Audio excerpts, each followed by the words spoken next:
Today, we're going to be talking about 3 nasty press releases that all wide receivers need to learn. So this first one is going to be from Travis Hunter here, and he's going to be using something called a hezzy skip crossover release, and he uses this on the goal line versus a DB who is in catch technique, which essentially means the DB is just trying to catch us and get hands on us. He's trying to maintain some space between the two of us and maybe about 2 to 3 yards away, I would say. So the most important thing with any type of release versus this type of coverage is I have to close the space, but Hunter does a great job of changing tempo with this hesitation skip he takes on his outside foot and then sells the crossover great to sell this kind of outside release jump ball fade that this DB is definitely threatened by. So it's going to show at full speed, you guys, and then we'll break it down step by step and how you guys could actually apply this release and the steps to this release.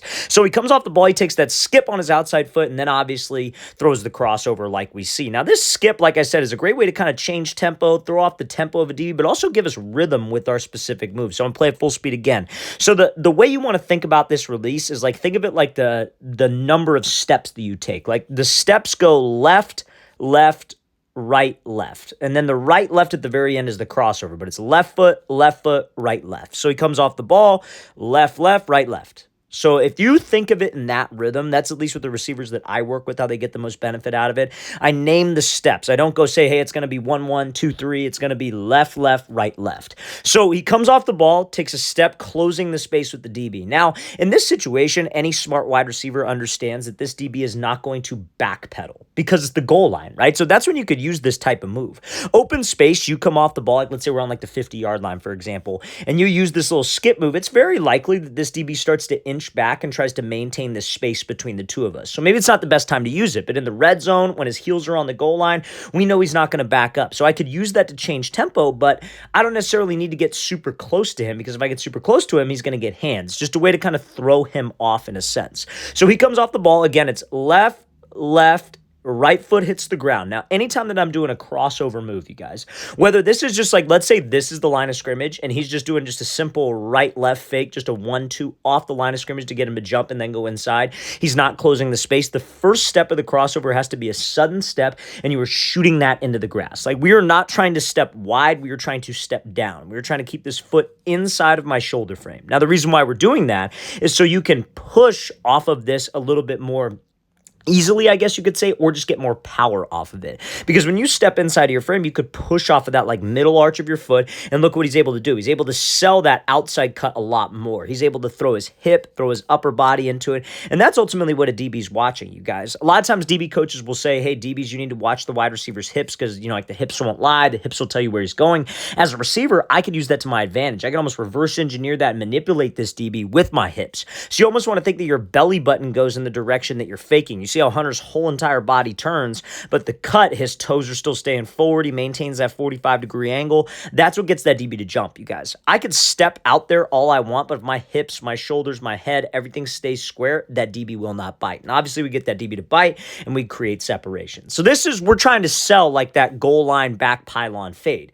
Because what Hunter could do here in this situation is he could come off, he'd go left, and then just throw a jab to the inside with the right foot. So you guys could use that to your advantage as well. Maybe you're trying to set this up. You come on the ball, left, left, right. Now you could go left, left, right, left, and sell this crossover and get some separation on a slant if you have a DB and catch technique 2 to 3 yards away. So I'm going to show this full speed, and then we will get to the next release. It's a great release there from Travis Hunter that I feel all of you could benefit from. Now, we're going to go over a hesitation skip release that Garrett Wilson does, but he does this hesitation skip with his front foot. He's still running a slant route, but it's a little bit of a different way to do it when maybe you have a DB who is, again, in that catch technique 2 to 3 yards away situation. Now, before we get into this example from Garrett Wilson, you guys, if you are a wide receiver or quarterback and you would like to train with myself and my staff of coaches this offseason, we are going to be traveling out to 15 different cities across the country for 2-day-long QB and wide receiver training camps. So, guys, if you want some more information, check out that very first link in the description below. That's where you could sign up, get access to all of these camps that we are going to. Our first camp in San Francisco is completely sold out. Our Orlando, Florida camp has maybe about 5 spots remaining. Phoenix and Charlotte have about 10. And then Austin, Texas also has about 5. So guys, our first 5, 6 camps are almost completely sold out. But then we'll be coming out to Las Vegas, Seattle, Chicago, Newark, Birmingham, Houston, Boston, Columbus, Boise, and Los Angeles. Guys, all of these camps will sell out. So if you would like to attend, make sure you take advantage of this opportunity while we have remaining spots. lot. So if you check out, again, very first link in the description below, we'd love to have you out to one of our events and work with you for 2 full days. I myself will be there, and a staff of coaches that I will be bringing with me. So let's get back to this video, you guys. Again, very first link in that description below. So let's talk about this release here from Garrett Wilson. So the rhythm of these steps, it's going to be right, and then left. So normally what we did with Travis Hunter is he took a step vertical, left foot, then right, left. This is just maybe a little bit more of a simple one, I guess you guys could say. If you guys like this one better, you could absolutely use it. It accomplishes the same thing. So he comes off the ball, right, left. So that's just like little change in tempo. Like you see guys do it all the time. We're going to talk about this with another release here in a second with Keenan Allen and how you want to make releases look similar, right? But like you could have a receiver do this same like type of, he takes a step with the right foot, and then off of that right foot, he just takes off and runs a fade, right? So he changes tempo inside, then accelerates to the outside. Like for example, Garrett Wilson's teammate, Davante Adams, you see him do that all the time. He does a little skip and then he takes off and he just slow plays him, then beats him with speed. And then sometimes he'll slow play, hit him with a move and run a slant. That's essentially what he is doing right here. So you just are in your stance. Obviously, your right foot is up in this case, and he just takes a step with the right foot, takes a second step with the right foot. But again, that second step, he's pushing off of it. Wilson takes this step to the outside. You see how far he is stepping outside of this DB's frame. Like, I don't think you guys understand, or a lot of receivers don't understand, that it's more than just a step. It's like, it's a wide step. Like, you got to pretend this DB, and I use this analogy a lot on this channel, is that if he's like head up right in front of us, like, and you're trying to get him to move to all the way to the left, like, we got to think of it like driving lanes. Like, I'm sure you guys have all been on a freeway, highway, whatever. You got the middle lane, you got the far left lane, and then you got the far right lane. Like, I got to step to the left lane if I want that DB to move to the left lane. I got to step outside of his frame, aka his shoulder frame, right? So you want to step there. You see how his hips, his shoulders, his body turns in that direction because, again, DB is going to be watching our hips. Very, very similar to that Travis Hunter release. Gets that DB to jump, and then you see the separation he's able to get. So, guys, you have to keep in mind 2 things. If we're going to change that tempo, make sure it's similar to something else. Changing the tempo can slow the DB and make him overreact on a move, but it also can pair your releases together.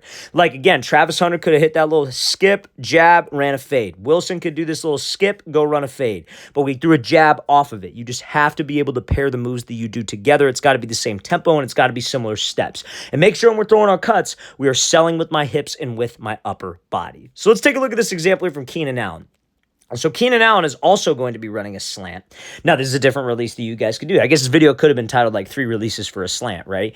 So he's coming off the ball and he's going to be doing more of a slide release, right? So this is more so similar to what like Davante Adams does, like we were just talking about. So he comes off the ball and he starts this release with something called a kick step. A kick step is just a way to like kind of load your hips up and help you explode more to the outside. So he comes off the ball, kicks, slides, hits a crossover, and then is able to get separation on this slant. Sometimes that's all you need, you guys. If it's like 3rd and 2 and you use this release and you maybe only get a step on the DB, but it's completion, we get the first down. We did our job, right? So let's slow this down. Let's break it down. So how many times have you seen Keenan Allen, Davante Adams, Justin Jefferson, the best possible wide receivers, like some of the best route runners, do that little slide to the outside, DB sits inside, and then they just go beat him on a fade, and all they need is just one step on this DB, and they got him because they got a talented quarterback, put it on a good spot. That happens all the time, right? But there are ways to build off of that, just like how we talked about Garrett Wilson and Travis Hunter could build off of their releases. This is a release that you guys could build on. Think of it, he was running a fade. He would do the same slide and then just take off, right? So now we have to run a slant. Let's make it look the same. Let's attack on the same angle. Because if you were running a fade, you guys, you wouldn't go flat. You wouldn't go flat and then vertical because that DB could sit inside. The second you go flat, he could just go and cut you off, right? You would slide on like a 45-degree angle because you're trying to beat him to like the fade spot in a sense. So if I'm running a slant, I got to take the same angle because I'm trying to make it look the same. I'm trying to play mind games with the DB. So he kicks behind, obviously kicks behind his front foot, slides to the outside. This DB, again, this is a predetermined slant, obviously, but because this DB's seen it before, because he's over anxious, he starts to move off that platform. And then all we can do is just hit a right-left crossover. You see, again, look at the similarities between Travis Hunter, Garrett Wilson, and Keenan Allen with their move outside. See how their hips, their shoulders, their body is turning because that's what the DB is watching. Gets him to jump and wins on that slant. So remember, guys, pairing your releases together is how you can be unguardable off the line.